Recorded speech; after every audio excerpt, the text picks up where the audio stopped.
Hello guys, welcome back to my channel. May binili akong 32650 na na battery. So may nagpagawa sa akin ng pang e-bike na battery. So bali binili ko si 75 piraso na pang e-bike. 32650 yan. 5,000 milliamps. So brand new. So assemble guys. Binili ko yan, kompleto na. Ito yung mga gamit niya. Buksan natin. Para makita ko. Ito guys yung wire ng BMS 16S to 48 volts 20 amps na ayan, Ryzen 16S 48 volts 50 amps. Hindi, ang ganda ng BMS nila quality talaga parang Dali. Palagay ko yung paggawaan ng Dali at saka itong Ryzen pareho lang, halos pareho lang yung nila. Ang ganda halos talagang yun lang, may kamahalan talaga yung yung BMS nila. So ito yung mga spacer holder, battery holder. So ito battery holder.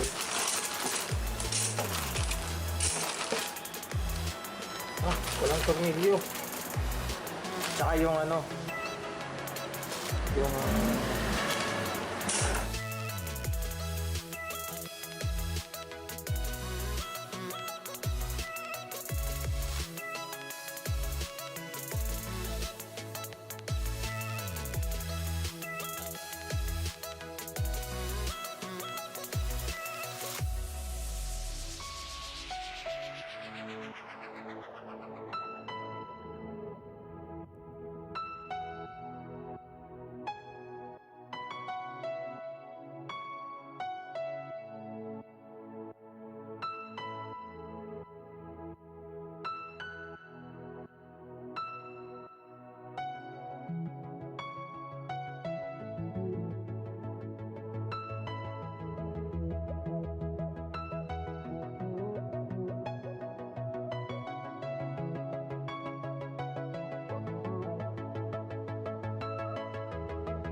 ayan guys, magkakabit na po tayo ng BMS. So nilagyan ko na ng mga sulat para hindi po tayo malito.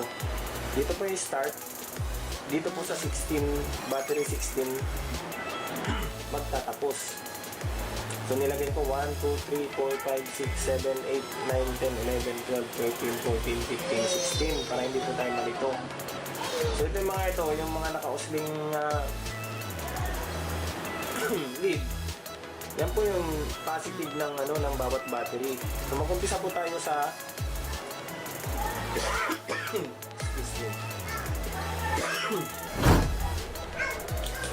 mag-umpisa po tayo sa B1.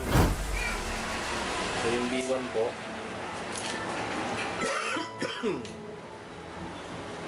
yung negative. Yung negative po.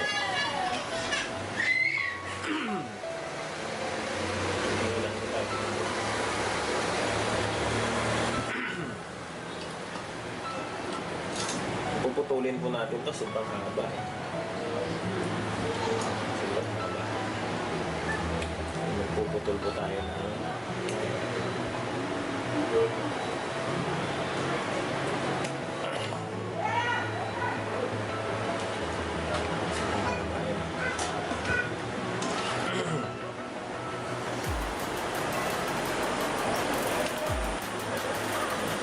mas mainam po na hindi nakakabit sa BMS kasi may tendency po na ano, may mga pagkakataon na mag-short. Pag nag-short po yung ano, sisirain po yung ano, yung BMS.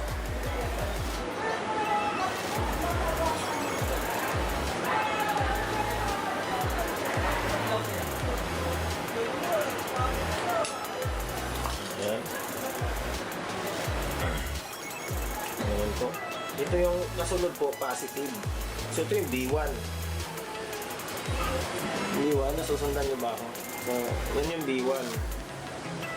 So, B1. So, dito po yan.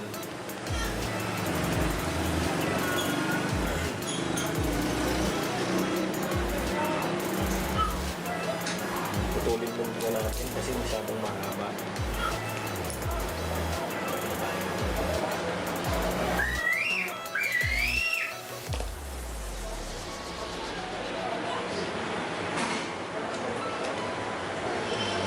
Yata lahat.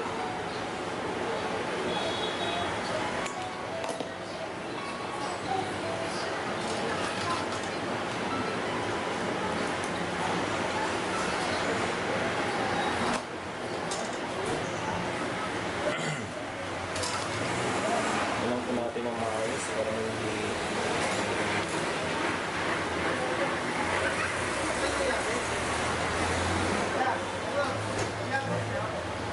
mag-ingat po tayo pag nagkakabit tayo ng ano ng DMS kasi ito yung napaka-delikadong ano parte ng pag-assemble ng battery. Nandito yung buhay ng ano ng battery.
Kabit na natin yung ano guys, positive tsaka negative. So negative, ito. Positive, ito.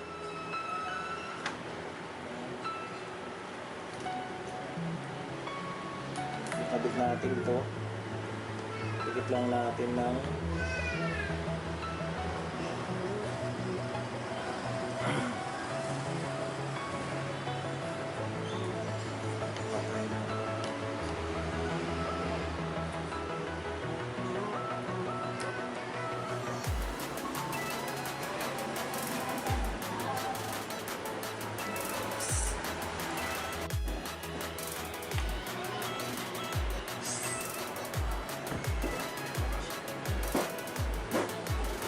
yung natin yung guys.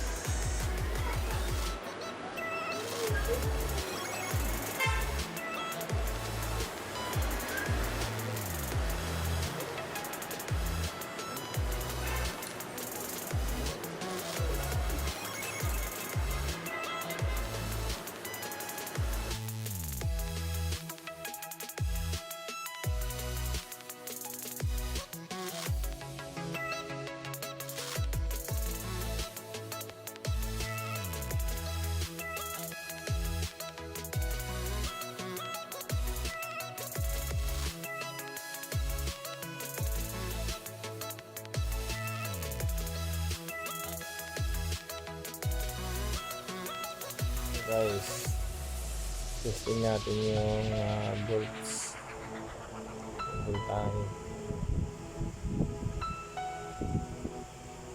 Ayun, meron naman 50 plus, hindi lang makita sa ating tester. So i-charge natin yun para matest kung okay na yung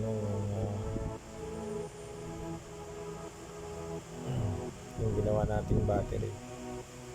Pag hindi nag-charge yan, palpak gawa. Ayan, kabit natin yung charger.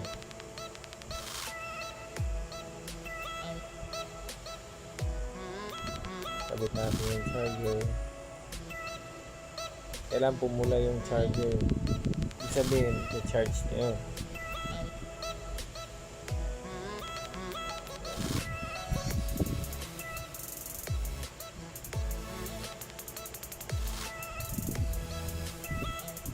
Natin.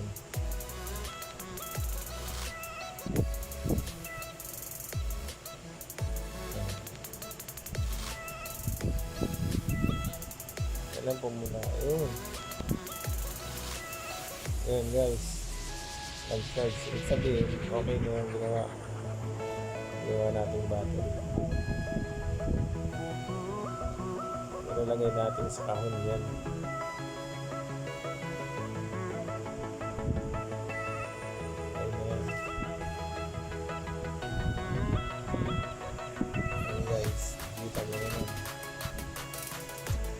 Ganda ng pagkakagawa.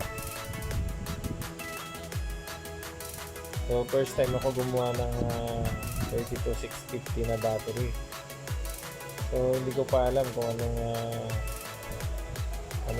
kaibahan ng 18650 at saka 32650. So ngayon kung malalaman kung anong pagkakaiba nila ng LiPo at saka lithium ion.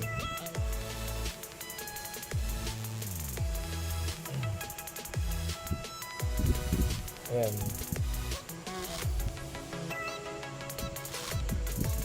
Pagpipitin natin ng duct tape para iwas vibration. So ito guys, may merong tinatawag na spacer. Yung una kong gawa, yung kauna-unahan kong gumawa ng battery na 32650.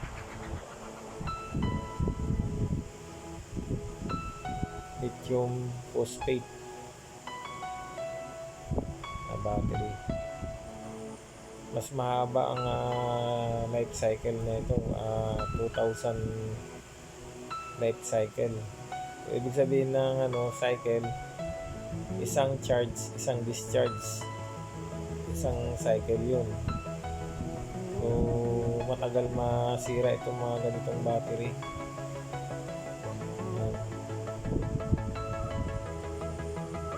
Kaya i-tape natin ng maayos para hindi pag ginamit natin sa e-bike, kasi may vibration yan. Yun ang problema sa e-bike eh.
Ilalagay po natin sa box yung battery na to para sakto dun sa itong box na to.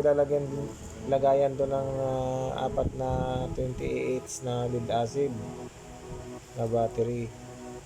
Ito kasyang-kasya lang kasyang-kasya lang yan. Yan, para maganda po yung packaging ng battery. Ayan. Pero babalutin ko pa po ng ng plastic wrap para hindi, kahit na mabasa, maulanan, pasukin ng tubig, hindi mabasa yung battery. Ayan, nilagay ko muna yan pang samantala, pero pwede na pong gamitin.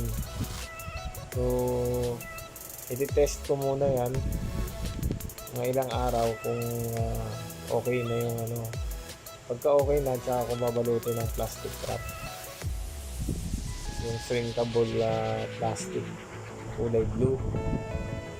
So meron na rin pong yan fuse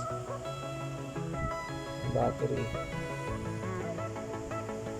Kung sakaling may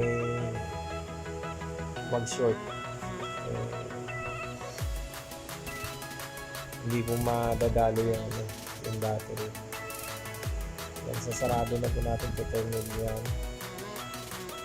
So guys, maraming salamat sa mga suporta nyo. Yung mga bagong nanonood dyan,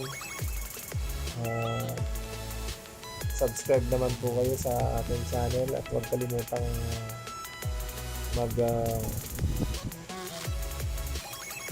pindutin yung notification bell para lagi po kayong updated sa mga susunod kong video. Ayan, sinasarado po natin para kasi iti-testing ko po yan sa e-bike ko. Siguro mga 2 days doon ko malalaman kung okay ba yung ginawa ko.